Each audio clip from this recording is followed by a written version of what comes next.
السلام علیکم ورحمۃ اللہ وبرکاتہ۔ اسلام اور سائنس یا سائنس اور مذہب کا آپس میں کیا تعلق ہے؟ یہ دونوں ایک دوسرے کے مخالف ہیں یا نہیں؟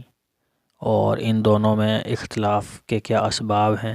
اس حوالے سے آج ہم گفتگو کرنے جا رہے ہیں۔ یاد رکھیے کہ اسلام ایک مکمل ضابطۂ حیات ہونے کے ساتھ ساتھ دین فطرت بھی ہے، جو ان تمام احوال و تغیرات پر نظر رکھتا ہے جن کا تعلق انسان اور کائنات کے باطنی اور خارجی وجود کے ظہور سے ہے۔ یہ ایک مسلمہ حقیقت ہے کہ اسلام نے یونانی فلسفے کے گرداب میں بھٹکنے والی انسانیت کو نور علم سے منور کرتے ہوئے جدید سائنس کی بنیادیں فراہم کیں۔ البتہ قرآن اور جو ایک علم ہے جس کو سائنس کا نام دیا جاتا ہے، اس میں کسی نہ کسی حوالے سے بنیادی فرق پایا جاتا ہے۔ تو سب سے پہلے ہم ان جو فرق پائے جاتے ہیں ان کے حوالے سے نمبر وائز بات کرنے لگے ہیں کہ سب سے پہلا تو موضوع کا فرق ہے۔ قرآن مجید کا بنیادی موضوع انسان ہے، جسے سینکڑوں بار اس امر کی دعوت دی گئی ہے کہ وہ اپنے ارد گرد پیش آنے والے واقعات و حالات اور حوادث عالم سے باخبر رہنے کے لیے غور و فکر اور تدبر و تفکر سے کام لے، اور اللہ تعالیٰ کے عطا کردہ شعور اور قوت مشاہدہ کو بروئے کار لائے تاکہ کائنات کے مخفی اور سربستہ راز اس پر آشکار ہو سکیں۔ جبکہ سائنس کا بنیادی موضوع کائنات ہے، یعنی مذہب کا بنیادی موضوع انسان ہے، اور سائنس کا بنیادی موضوع انسان کے وجود کے سمیت پوری کائنات ہے۔ سائنس پوری کائنات سے اور تمام جدید علوم سے بحث کرتی ہے۔ دوسرا فرق، مذہب جو ہے وہ خالق سے بحث کرتا ہے، اور سائنس اللہ تعالیٰ کی پیدا کردہ خلق سے۔ دوسرے لفظوں میں سائنس کا موضوع بحث خلق اور مذہب کا موضوع بحث خالق ہے۔ یہ ایک قرین فہم و دانش حقیقت ہے کہ اگر مخلوق پر تدبر و تفکر اور سوچ و بچار مثبت اور درست انداز میں کی جائے تو اس مثبت تحقیق کے کمال کو پہنچنے پر لامحالہ انسان کو خالق کی معرفت نصیب ہوگی، اور وہ اللہ تعالیٰ کو پہچان لے گا اور زبان حال سے بول اٹھے گا کہ ربنا ما خلقت ھذا باطلا، کہ اے ہمارے رب، تو نے یہ سب کچھ بے حکمت اور بے تدبیر نہیں بنایا۔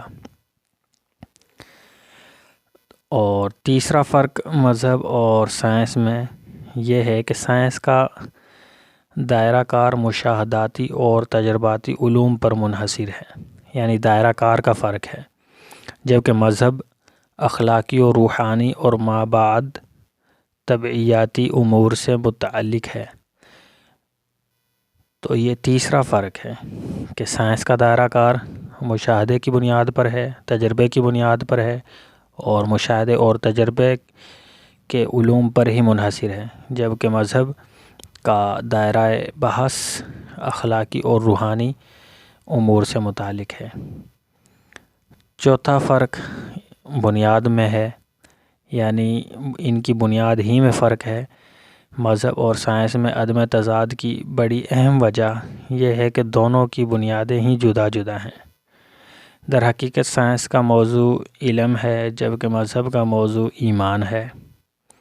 علم ایک ظنی شے ہے، اسی بنا پر اس میں غلطی کا امکان پایا جاتا ہے، بلکہ سائنس کی تمام پیش رفت ہی خطا کی طویل جد و جہد سے عبارت ہے، یعنی ہر وقت سائنسی تحقیقات میں غلطی کا امکان رہتا ہے اور خطا کا امکان رہتا ہے، جبکہ دوسری طرف ایمان کی بنیاد ظن کی بجائے یقین پر ہے، اس لیے اس میں خطا کا کوئی امکان موجود نہیں رہتا۔ اور پانچواں فرق ان کے درمیان یہ ہے کہ دائرہ کار میں بھی فرق ہے۔ مذہب اور سائنس کے دائرہ کار میں فرق ہے۔ مذہب اور سائنس میں کسی قسم کے تضاد کے نہ پائے جانے کا دوسرا بڑا سبب دونوں کے دائرہ کار کا مختلف ہونا ہے۔ ان کا دائرہ کار ہی مختلف ہے، جس کے باعث دونوں میں تضاد اور ٹکراؤ کا کوئی امکان کبھی پیدا ہی نہیں ہو سکا۔ اس کی مثال یوں سمجھیے، جیسے ایک ہی سڑک پر چلنے والی دو کاریں آمنے سامنے آ رہی ہوں تو وہ آپس میں ٹکرا سکتی ہیں۔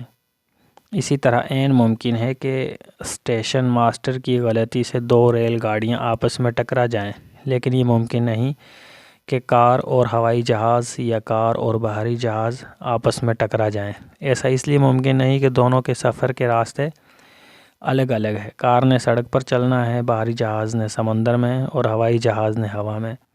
تو جس طرح سڑک اور سمندر میں چلنے والی سواریاں کبھی آپس میں ٹکرا نہیں سکتی، اسی طرح مذہب اور سائنس میں بھی کسی قسم کا ٹکراؤ ممکن نہیں، کیونکہ ان کے دائرہ کار میں بہت بڑا اختلاف ہے۔ تیسرا، ان کے درمیان اقدام و خطا کا فرق ہے۔ یعنی خالق کائنات نے اس کائنات ہست و بود میں کئی نظام بنائے ہیں جو اپنے طور پر اپنی خصوصیات کے ساتھ رواں دواں ہیں۔ مثلاً انسانی کائنات، حیوانی کائنات، جماداتی کائنات، نباتاتی کائنات، ماحولیاتی کائنات، فضائی آسمانی کائنات وغیرہ۔ ان تمام نظاموں کے بارے میں ممکن الحصول حقائق جمع کرنا سائنس کا مقصد ہے۔ دوسری طرف مذہب یہ بتاتا ہے کہ یہ ساری اشیاء اللہ تعالیٰ نے پیدا کی ہیں۔ چنانچہ سائنس کی یہ ذمہ داری ہے کہ اللہ رب العزت کے پیدا کردہ یہ جو عالم ہیں اور ان کے اندر جاری و ساری عوامل کا بنظر غیر مطالعہ کرے اور کائنات میں پوشیدہ مختلف سائنسی حقائق کو بنی نوع انسان کی فلاح کے لیے سامنے لائے۔ یہ سائنس کی ذمہ داری ہے۔ تو جبکہ مذہب کی یہ ذمہ داری نہیں ہے۔ مذہب ان عالم کی ان نشانیوں کے ذریعے اللہ تعالیٰ کو پہچاننے کی دعوت دیتا ہے۔ مذہب مکمل طور پر آزاد ہے، کیونکہ اس کا تعلق اللہ رب العزت کے عطا کردہ علم سے ہوتا ہے، جو حتمی، قطعی اور غیر متبدل ہے، اور اس میں خطا کا بالکل کوئی بھی امکان نہیں ہے۔ جبکہ سائنسی تحقیقات میں اس طرح کا امکان بھی ہے، اور وہ اللہ تعالیٰ کی معرفت اس میں مقصد نہیں ہوتا، بلکہ اشیاء کی تحقیق مقصد ہوتا ہے۔ اور پھر ایک سوال یہ ہوتا ہے کہ سائنس اور مذہب میں مخالفت کے کیا اسباب ہیں؟ ہمارے ہاں سائنس اور مذہب میں بعض لوگ نادانی کرتے ہوئے یا کم علمی اور کم فہمی کی بنیاد پر اس مغالطے میں ہے کہ سائنس مذہب کے مخالف ہے یا مذہب سائنس کے مخالف ہے۔ تو اس مغالطے کے اسباب کیا ہیں؟ جیسا کہ ہم جان چکے ہیں کہ سائنس اور مذہب کا آپس میں کوئی تعلق نہیں، دونوں کی راہیں اور طریقہ کار، دائرہ کار، موضوع بحث الگ الگ ہے، لہٰذا ان میں کسی قسم کا ٹکراؤ یا کسی قسم کا اتحاد بالکل نہیں پایا جاتا۔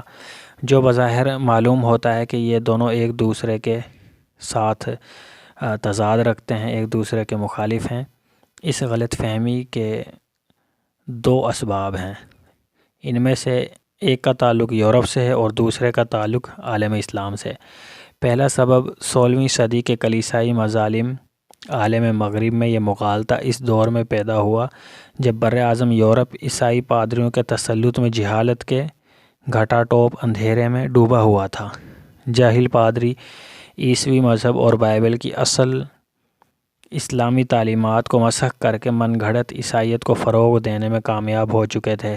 بائبل میں تحریف کی وجہ سے عقائد اوہام میں اور عبادات و رسوم میں بدل چکی تھی، اور معاشرہ کفر و شرک کی اندھیری دلدل میں دھنستا ہی چلا جا رہا تھا۔ عیسائی مذہب کے بنیادی تعلیمات جو حضرت عیسیٰ علیہ السلام نے آج سے 2000 برس قبل دی تھیں، انہیں بدل کر توحید کی جگہ تثلیث کا عقیدہ گڑھ لیا گیا، جو ایک انتہائی نامعقول تصور تھا، اور اسے آج خود عیسائی اسکالر اور فلاسفر بھی رد کر رہے ہیں۔ اس تحریف کے بعد سب سے بڑا فتنہ یہ پیدا ہوا کہ یونانی فلسفہ بائبل کا حصہ بن گیا، جسے دین عیسوی کے ماننے والے رفتہ رفتہ اپنا مستقل عقیدہ سمجھنے لگ گئے۔ حالانکہ وہ عقیدہ دراصل ان کا نہ تھا، بلکہ وہ محض یونانی فلسفے کے غلط تصورات تھے جو پادریوں کے ذریعے بائبل میں ڈال دیے گئے تھے۔ اب اس تحریف کی وجہ سے بائبل میں یونانی فلسفے پر مبنی بے شمار سائنسی غلطیاں شامل ہو گئیں۔ 16ویں صدی میں جب سائنس نے ان غلط نظریات کو تحقیق کی روشنی میں جھٹلایا تو اس وقت کے پادری یہ سمجھے کہ سائنسدان مذہب کو سائنس کے ذریعے رد کر رہے ہیں، چنانچہ وہ دانوں اور سائنسی علوم کے خلاف کفر کے فتوے دینے لگے۔ پہلے نظام شمسی اور حرکت زمین کے بارے میں نئے سائنسی تصورات کا یہ نتیجہ نکلا کہ پادریوں نے تکفیر کے فتوے دیے۔ گلیلیو نے جب 1609 عیسوی میں دوربین ایجاد کی اور اس کی مدد سے نظام شمسی کی بابت اپنی تحقیقات دنیا کے سامنے پیش کی تو پادریوں نے اسے اس جرم کی پاداش میں سزائے قید سنائی اور وہ دوران قید ہی مر گیا۔